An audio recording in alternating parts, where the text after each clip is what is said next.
நீங்க கொடுத்த பணத்துல தான் வீடு கட்டுனேன், ரயில்வேயில் வேலையும் இல்ல பணமும் இல்லை என திமிராக பேசி 42 லட்சம் ரூபாயை ஆட்டையை போட்ட இவர்தான் முருகன்.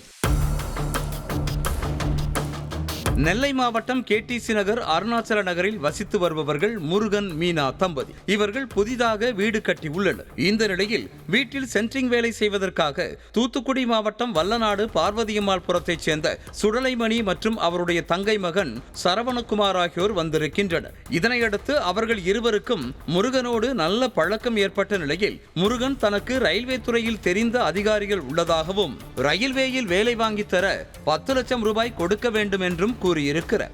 இதனை நம்பிய சுடலைமணி 9,78,000 ரூபாயும் சரவணகுமார் உள்ளிட்ட 3 பேர் என மொத்தம் 41,78,000 ரூபாய் வரை முருகனிடம் கொடுத்ததாக கூறப்படுகிறது.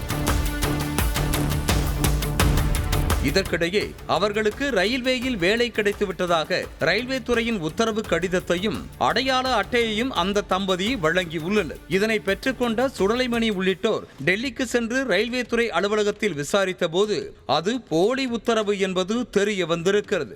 இதனால் அதிர்ச்சி அடைந்து தாங்கள் ஏமாற்றப்பட்டதை உணர்ந்த சுடலைமணி உள்ளிட்ட 4 பேரும் முருகனிடம் பணத்தை கேட்டபோது அவர் வீடு கட்டிவிட்டேன், பணம் இல்லை என தெரிவித்ததாக கூறப்படுகிறது.